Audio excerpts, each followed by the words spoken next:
Books and coffee, that's all I need. Lost in a world of fantasy. Oh, indeed, from sci-fi. Hey lovelies, today's video is going to be a dedicated little rant. Is it a rant? It's a chat. We'll have a chat about this book called Monsters. What do we do with great art by bad people? And I will say, for anyone who's interested in this, read this when you're in your strongest mental state possible, because it is a bit of a ride. There's no gentle introduction. It's straight into talking about Roman Polanski. Polanski, isn't it? Let me just double check that. Polanski, yes. Okay, so no, it's not even the first chapter, it's the prologue. Talks about Roman Polanski and how awful his crime was, the crime that we know about, the reaction to that, and how that sparked this author to go on a bit of a journey to work out why and how we should deal with great art by bad people. So, okay, so first of all, I will read to you the blurb because this is what grabbed my attention. Obviously, the cover's cool, title is attention grabbing. Blurb is what made me actually buy it. It says, Pablo Picasso beat his partners. Wagner was deeply anti-Semitic. Bowie slept with an underage fan. But many of us still love Guernica and The Ring Cycle and Ziggy Stardust. And what are we to do with that love? How are we as fans to reckon with the biographical choices, the artists whose work sustains us? Wildly smart and insightful, Monsters is an exhilarating attempt to understand our relationship with art and the artist in the 21st century. And it's that last line that really clinched it for me, because I feel like, for me personally, as a YouTuber and someone who puts content out, it's something from the beginning that I've been nervous to putting out something that's hurtful, harmful in any way, that goes against my own personal morals or encourages something that is harmful. It's something that I think a lot about. Having the experiences that I've had in this community so far, it's something that it has affected how I put content out, how I talk to people. It's a big deal to me, basically. I was hoping this book would really help clarify how I feel on this topic, but it has opened up a lot of good thinking points, talking points, so I thought I'd share them with you and see if we can have a little bit of a discussion and see if I can get a little bit closer. I feel like get there together, you know. Okay, so this book has raised questions such as, why are great artists so often bad people, how personal experience affects our responses to these, what is monsterhood or monsterness, and what is a free woman. Now, Claire Dedera starts with, she has always wanted to be, in her words, a virtuous customer, a demonstrably good feminist, but at the same time also wanted to be a citizen of the world of art, a person who was the opposite of a Philistine. From that sentence alone, you see just how complicated this subject is, because how can you really experience the world of art in any concept, whether it's books, paintings, digital art, whether it's music, theatre, TV, film, any facet of art? Someone who does research and has to come up with the ways we do research. Everything has a creative element to it. Most things have a creative element to it. And how do we balance that with fully experiencing the world without experiencing the bad side of humanity in the process? It's impossible, some may say. But yeah, that was straight away I connected. She goes on to explain how examples such as The Cosby Show, people still wanted to watch it even after Bill Cosby was indicted, and that was, in her opinion, a way that we view our lost innocence, rather than because we love the program. It's a way of sitting in that grief, I guess, and it brings a fascination, like, how did we not see it? How did we not see that this person was a bad person? Is this bad? Is this person actually bad? Are they guilty? They can't possibly be. Look how innocent they look.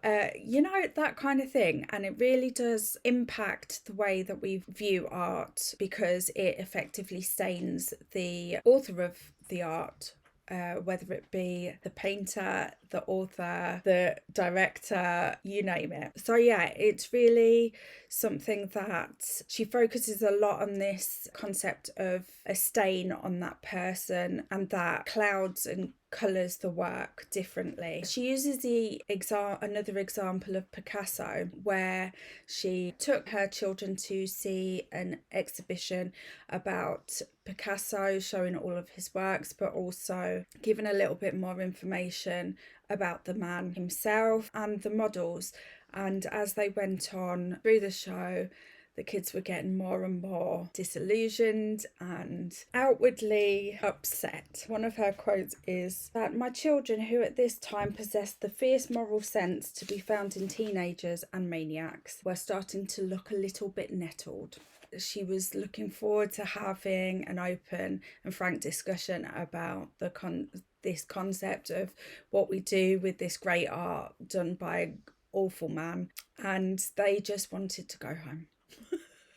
They didn't want to talk about it. They just said, he's disgusting. We don't want to give any more attention to this human. And they went home. I think they went for ice cream. As this calls herself out for doing this too.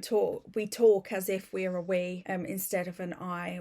We're separating ourselves from the uncomfortableness, the guilt, and the responsibility of this. Is it our responsibility? Because we don't know, and it's not clear. We feel like it should be our responsibility because we have this yucky feeling inside. It's something we don't approve of, whether it's assaulting someone, or like in Picasso's case, he was a womanizer, but he also was violent with them, and to the point where actually two of his lovers committed suicide, and also his grandson did too. So what do we do about that? What do we do with that? How do we process that? These are not people that directly affect us, but somehow they do because of their art and because of our love for their art. Another quote that I really appreciated, and I feel like succinctly clarifies a point that I've been mulling over myself, was that we tell ourselves we're having ethical thoughts when really what we're having are moral feelings. And I think that really hits the nail on the head, because it is a feeling rather than an actual concrete ethical process, if that makes sense. And I really appreciated that. We also think of ourselves as good people, or trying to be good people, and we don't question that aspect. However, we can still be good people and still have objectionable reactions, actions, words come out of us. So it's something that we struggle to see, that two things can be true with this aspect. At least I do. It feels like I'm bearing my soul here, but yeah, I struggle with that. I struggle to see how you can be a good person, and still do bad things. So then when a mistake is made, it's very hard to move past that and to see the humanity in it. And I think this book really encapsulates that really well. And it explains that actually that in itself, that struggle in itself, is a sign that you are a good person overall. So it's okay, we're good, we're fine.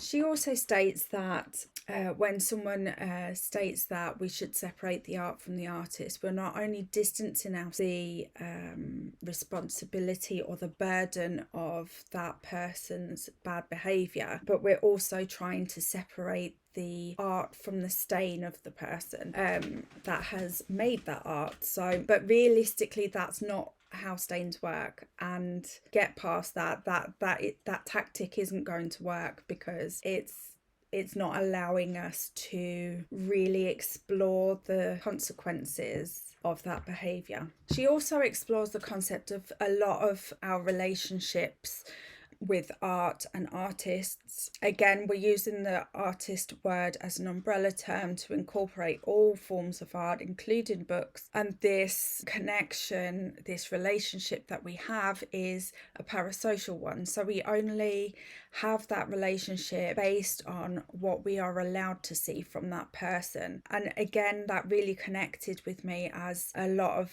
the relationships on YouTube are parasocial ones. It is something something that I personally take some responsibility. I feel a responsibility for, because there's a lot of use in this community of the word friend, but there's not very much clear representation of the nuance in that word. So obviously we are friends, we are YouTube friends, and a lot of us talk via message, we connect on a deeper level. For instance, I don't necessarily talk to them outside of commenting on their videos or in their sprints, and that is more of a parasocial relationship. I feel like there's like a blurred line there that I'm not entirely comfortable with, and this conversation really helped me highlight that for myself, and I really, again, appreciated it. There's a lot about this book, as you may be able to tell, that I appreciate. There are things that I am going to criticise though, so don't worry. This isn't just this is amazing.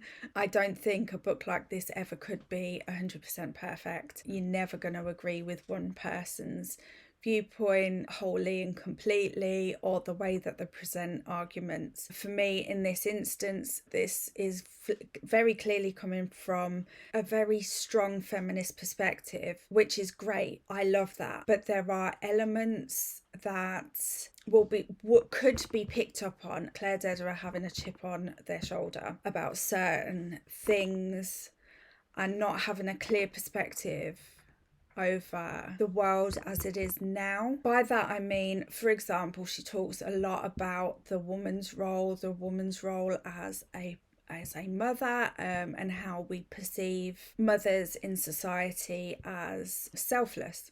But then it feels a little bit like, in certain points, that she's like a dog with a bone with this, and exaggerates the experience of this. And this may be her experience, but it doesn't sound like it is her experience.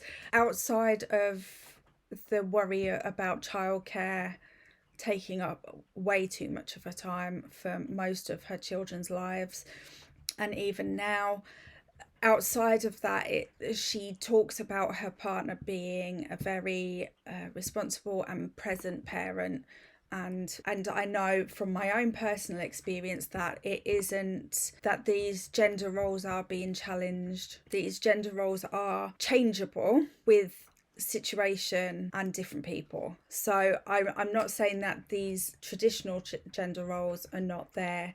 I'm just saying that this isn't the experience of a lot of people now, and things are slowly changing, and in some households changing much faster. Yeah, I did, there were times that I felt a little bit uncomfortable, that it did border a little bit too much an unnecessary bias. But then again, I feel like with books like this, you are going to see the author's biases, and that's a good thing, because you can use that to understand the work better and process it for yourself better. So she also talks about J.K. Rowling and how the community around Harry Potter has grown exponentially over the years, and this was because that Harry Potter represented a place for everyone, a categorization for everyone, and acceptance for everyone. In 2021, when it became clear that the author does not represent these things,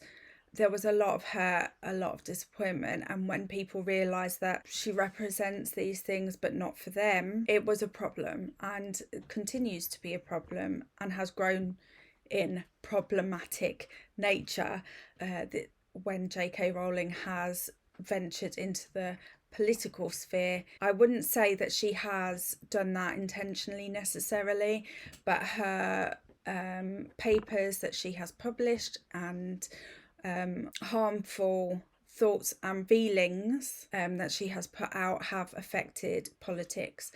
It's bad. But then we've still got a huge following for Harry Potter, and even though the actors within that have largely rejected J.K. Rowling's opinions, and it's still a very problematic, but also there's a huge following. She also talks about shame and the way that it is a feeling, but also it can be done to people. So it will shame others for things that we feel shame for, but also we shame others to control them. I'm doing the we thing again, and I don't mean I mean systems, I guess. She also talked a lot about the exclusionary nature of a lot of art, and how the exclusionary aspects focus very much on minority groups, people of colour, disabled people, LGBTQ people. Any minority basically is very often excluded by a lot of these artists. Claire Dederer also talks about how society, but also artists, spend a lot of time excluding groups in society. Therefore, them groups in society don't necessarily have the same access to art, and therefore don't care. For example, a queer person who grows up having never seen queer people on TV will have some effect through that, and will care less about the art itself. Art needs to pull us in, have us connect with it, have us feel seen, or at least feel something in order to connect with it. When groups in society are being excluded, this has a negative impact, and also then impacts the way that we deal with bad people. She also talks about our experiences and how they affect our responses to bad people. For instance, if you didn't listen to R. Kelly growing up, then you may not feel as strongly about his bad behaviour, for instance. Now, I'm not suggesting that anyone condones it. At the same time, you won't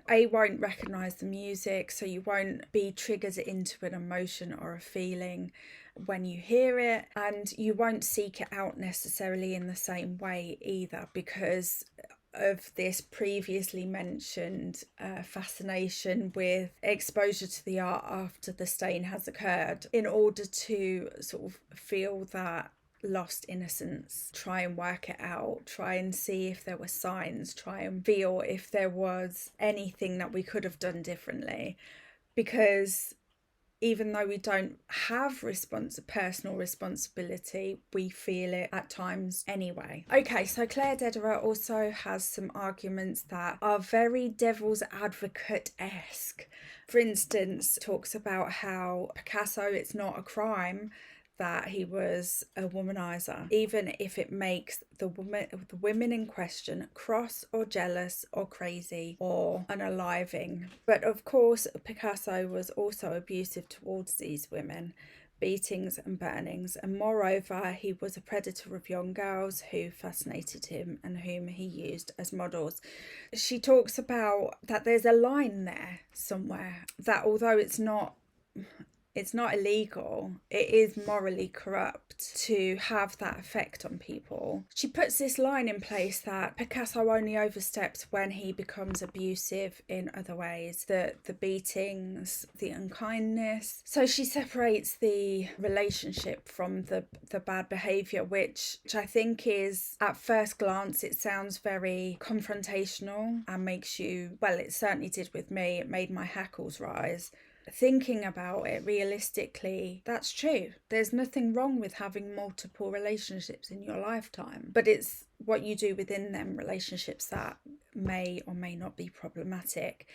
In this case, for the case of Picasso, that means that you can't experience the art without the stain. Picasso's arseholeness becomes essential to our experience of the art. We also struggle to accept that bad people also have good things about them, which is why we liked their art in the first place to some degree. Bill Cosby is a perfect example of that.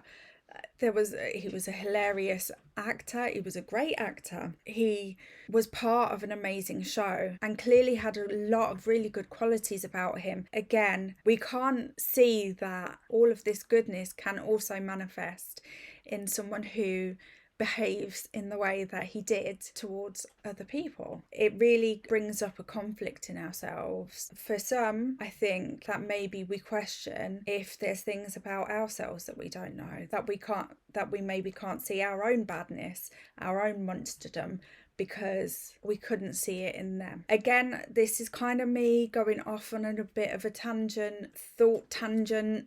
I think you can see just how thought-provoking this book is. For such a short book as well, it's only 257 pages. It's really not a long book, but it packs a heck of a lot in. She also brings up at several points during the book things that people say in order to negate the bad behaviour. One of these things was using the word genius. Describing an artist as a genius lets them off the hook, and it lets you off the hook too, because you can't be blamed for accessing art by genius, because it's genius. There's no blame to be given there because of the genius. Claire Dederet explains it way better than I do, by the way, just in case you hadn't figured that out already. She also talks about enlightenment as a concept and how we perceive ourselves to be enlightened, how groups and society as a whole, I guess, puts themselves out as enlightened. But by this, she highlights that in order to be enlightened, you have to also ignore faults. This I found a really interesting concept, because I think I've tricked myself into thinking I'm enlightened, and I'm not really that enlightened, to be fair. But this is something, we see this as a goal to be attained. If realistically, I agreed in the end with the argument that enlightenment has to ignore fault, because enlightenment means that you're right, and if you're right, you can't be wrong. Them two things can't happen at the same time, apparently. Oh my gosh. No, we're not going down another thought rabbit hole. We're not doing it. Not doing it. She also talks about, and forgive me for mentioning, however, she does talk about Trump and how he managed to get himself where he's at now, and why generally people will ignore or forgive his bad behaviour, or in some cases just out and out deny his bad behaviour. She gives this a term called liberal bedazzlement.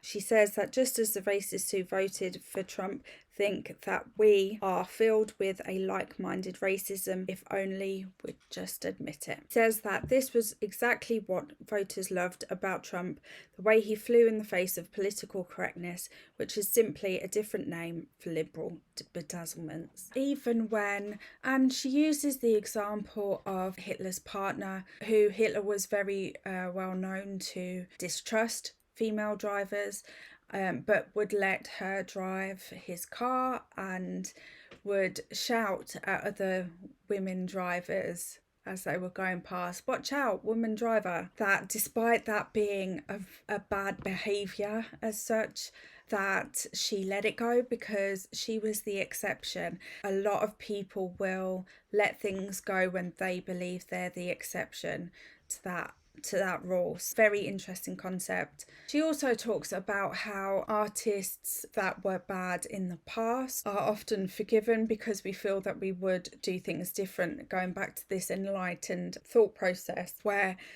we say, oh well, you know, it's fine because they were in a different time, they didn't know any better, if that was now, it wouldn't happen that way, I'm sure they wouldn't behave that way, we would do things differently, and which is not entirely true because we can't know what we would do in that situation. And also, bad behaviour was still bad behaviour, whether it's historical or present day, it doesn't really matter, because there's always been good people, there's always been people that are not racist. She also talks about this third conditional tense, which describes something that did not happen but could have happened given the right circumstances or conditions.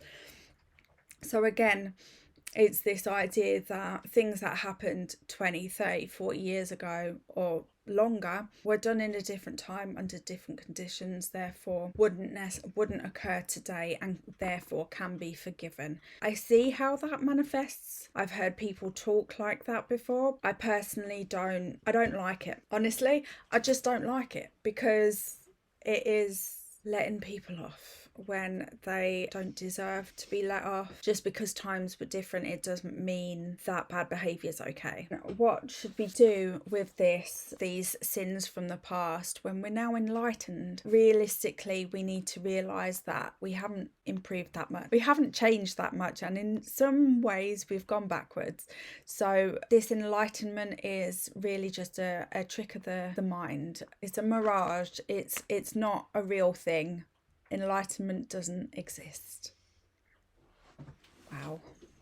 That's a concept on its own, isn't it? She talks a lot about having to look at our own monstrousness, and we can do that in a safer way by looking at past monsters. I liked that because this concept is quite a dangerous one psychologically, and in order to change our thinking on something, it takes a safe environment to do so. And I think this was quite a responsible way to challenge you and to challenge me. I need to work on this in a safe way, and yeah, I like that she, whether consciously or subconsciously, thought about that in the way that she put this out. She also talks a little bit about cancel culture, and as a YouTuber and anyone who ends up watching this, hi, if you've made it this far, cancel culture is a thing. For me, I don't like cancel culture. I don't believe that it actually has a benefit. However, that doesn't mean I don't think that people should take responsibility for their bad actions. I do believe that people can learn from their mistakes though. So I think that cancel culture doesn't allow that to happen realistically without some hurdles being jumped that are not necessarily hurdles that I feel are relevant or that are necessarily legit. They can be faked, in my opinion. People can apologise and not mean it. People can fake it to make it, and there's no way for us to know who's who in that situation. It is something that the apology needs to happen, but then action needs to happen. That growth and learning needs to continue and be seen. Cancel culture doesn't necessarily allow for that to realistically actually happen. Claire Dederer states that cancel culture is hopelessly non-useful, with its suggestion that the loss of status for the accused is somehow on par with the suffering endured by the victim. Obviously, if someone has tweeted something 10 years ago that was stupid, that isn't a reason to cancel someone. That is a reason to call them out. Someone who has assaulted someone going to prison is never going to be the same thing as what the victim has to endure going forward. Cancel culture is kind of a moot point because it's not going to achieve the thing that it's meant to achieve, in my opinion. She also talks about historical arts not being published or put out there in society today that were put out. For example, Lolita, would that have got through publishing today? Probably not. For those that haven't read Lolita, I haven't read Lolita, so this is just what I've learned from this book. But Lolita is from the perspective of a man who has a relationship. You know what I'm saying, right? With a very young person. No, actually, that's not true. Lying. I'll just read what she says. Much easier and more reliable than what my memory gives you.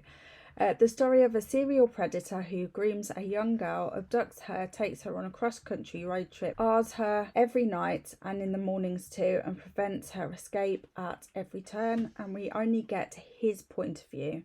It's impossible to know whether or not the book would be published now, but it's easy to imagine an outraged reception. She does explore this further. She's clearly read this book, and has come to some conclusions that are interesting. Again, there's lots of little moments like this in this book where it's interesting to see the evolution of her thought process. Starts off very negative, very this isn't okay, to oh, I kind of see what was happening, what was the goal, what the aim was with this, and seeing things from a different perspective, and how she got there is really interesting. There is this concept as well that bad artists very often are quite open and honest about their bad behavior, their monstrousness. In the case of Picasso, he had no qualms in talking about his womanizing nature, and his artwork reflects some of the abuses he inflicted on the women that he was in relationships with. So what's that about? I think, again, and she states this to some degree, that the individual artist in this case has enough of an ego to think that they can be forgiven for things that other people cannot be, but also they have their line that we also have, but their line is a little bit further. So they distinguish, I'm a womanizer, and they encompass the violence under that. They don't see it as a bad thing. But if they'd murdered someone, that would be different. The fact that some of the people have unalived themselves, that's not his responsibility. So it works from the artist's point of view as well as the consumer's point of view, which I found really interesting. She has a whole chapter called Am I a Monster? And she delves in depth into how she works out if she's a monster or not, and the conclusion is that yes, she is, and that most people are to some degree. But there are the Monsters Inc. monsters, and there are the monsters that are not acceptable. I'm laughing because it sounds ridiculous in the way that it's put. The way that I've put it, there's a whole chapter for this. She goes into great detail, and I've just made it sound very flippant, but she is pretty serious about this stuff. So there is also this concept that people want others to know who they are through their own lens. Again, this really resonated with me in terms of YouTube, and obviously I put out what I don't mind people seeing. Obviously every YouTuber does that, and this really hit home why that feels like a responsibility, but also made me stop and think about what I want people to see of me, and am I showing that, and are these things true of myself? Because I like to think of myself as a relatively decent person. That's not to say I don't mess up sometimes. I definitely do. I think of myself as sometimes funny.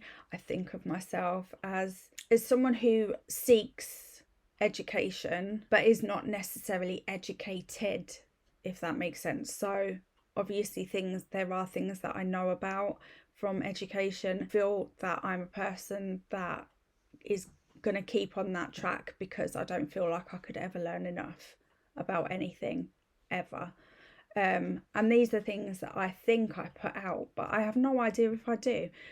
I know that my confidence has a role to play in that, in terms of I will sometimes say self-derogatory things in a very jokey way, and sometimes they are actually funny. That is me trying to subconsciously direct people's attention away from me because I feel uncomfortable in that situation or in that moment, or it's a way of deflecting away from something that I don't want people to see. But is that thing that I don't want people to see real even? Who flipping knows? See why I wanted to do this video, because I could literally, every point I could literally talk forever about and make no sense most of the time, because I'm still working it out myself. But I love that. I love a book that really makes you get real with yourself and will confront you. I like that. I feel like that's something that we need more of in this world a little bit. That is not a response to seeing people kick off about a 40-minute wait yesterday for an x-ray. It's not a response to that. Or 40 minutes is no time. Like, seriously, it's a chapter in a book. We also put people that we like's badness above others, so, or make it less bad somehow. We'll say, you know, well, yeah, they did this, but look at all these other things that they've done that are really good. But this person who did the same thing hasn't done any of these good things, so they're worse. We do this comparison thing, especially with people that we don't know. Let me know, are you connecting with any of these things? She also talks about redemption and how some bad artists can be redeemed. She says that Carver shows us what it means to be more than your worst self. He outlived his own monstrousness. He was redeemed. In this way, his story is not so uncommon. In the second half of the 20th century, the idea of the reformed drunk became a reality for untold millions. Maybe F. Scott Fitzgerald would have believed in second acts in American lives if he'd hit a few AA meetings. So there is this idea of redemption. We can, especially if the bad behaviour is caused or seen to be caused by something that can be changed, like being an alcoholic, being addicted to a substance of any description. We can go into recovery. We can change our behaviours because we've gone into therapy. We can improve ourselves and keep living a better life. And therefore, at some point, you'll be forgiven. You'll be redeemed. So there is that element too. And I think that goes for the majority of bad behaviour by artists.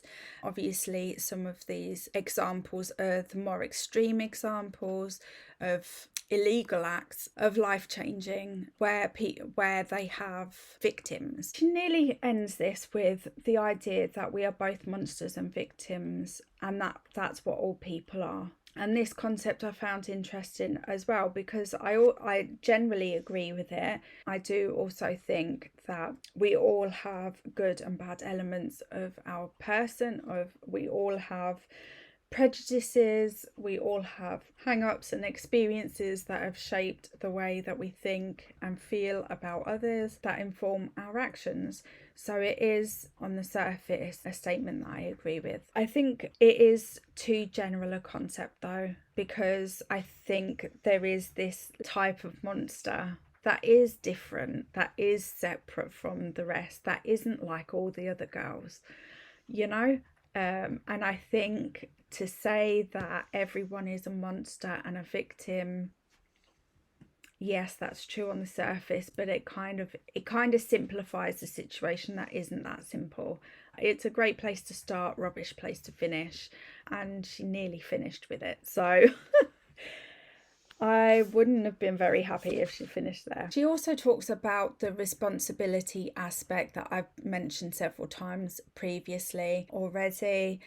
We all have responsibilities. We have individual responsibilities. We have social responsibilities. And then there is, of course, political responsibilities. There's structural responsibilities. There's group responsibilities. There's so many types of responsibility. This concept that she uses the example of the climate crisis, how that has been belittled to the individual responsibility.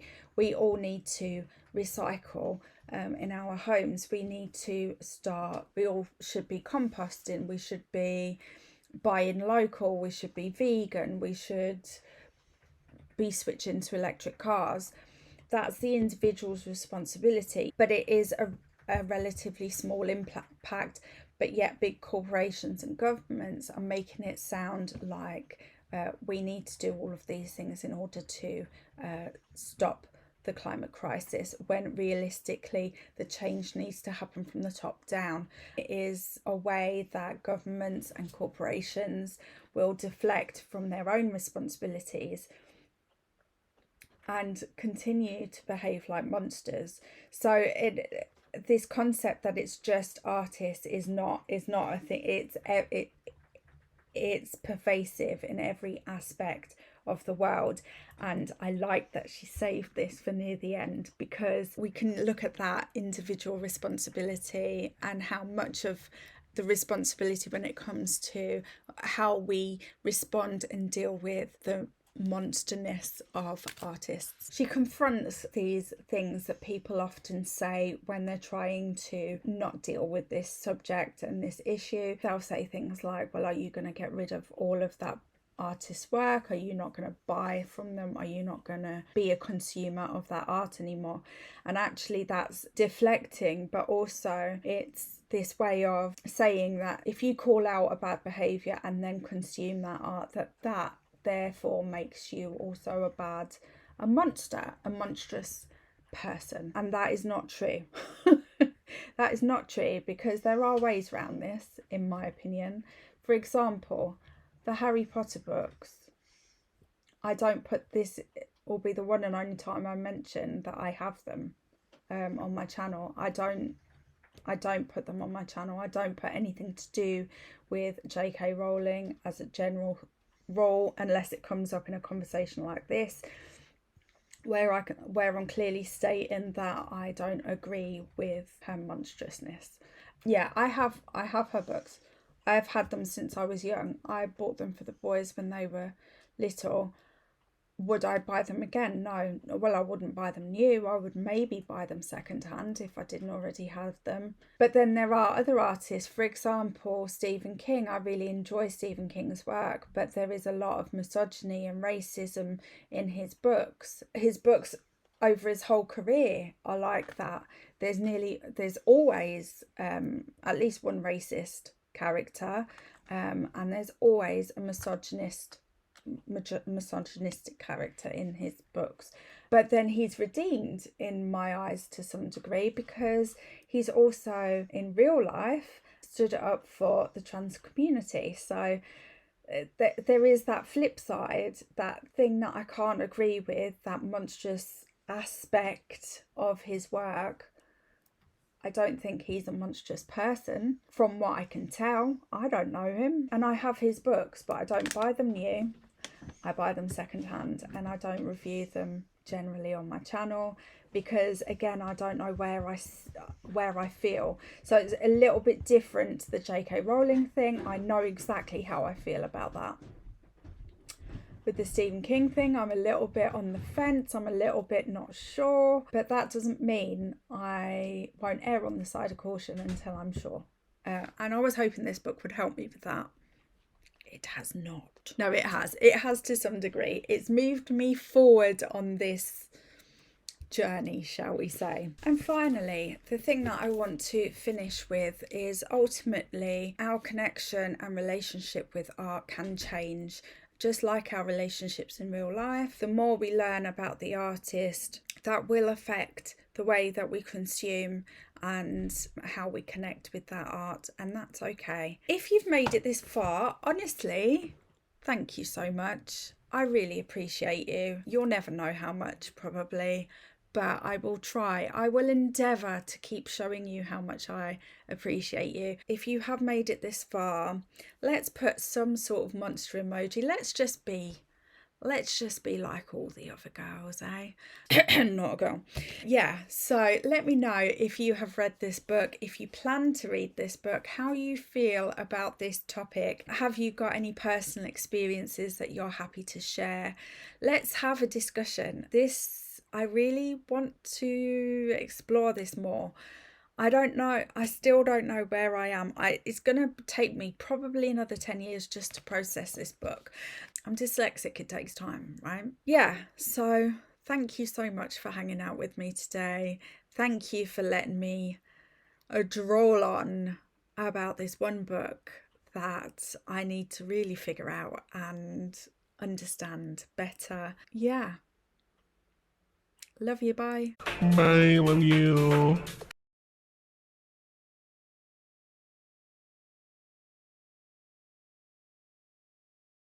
Let's go. Let's film some videos.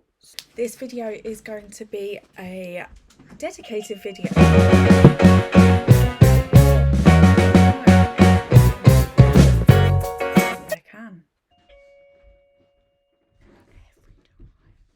bad artists very often.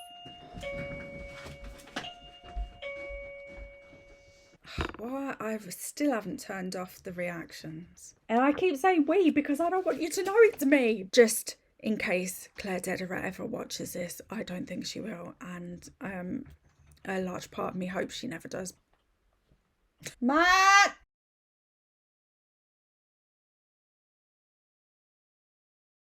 Books and coffee, that's all I need. Lost in a world of fantasy. Oh, indeed, from sci-fi thrillers to romance tales and horror stories that make me wet.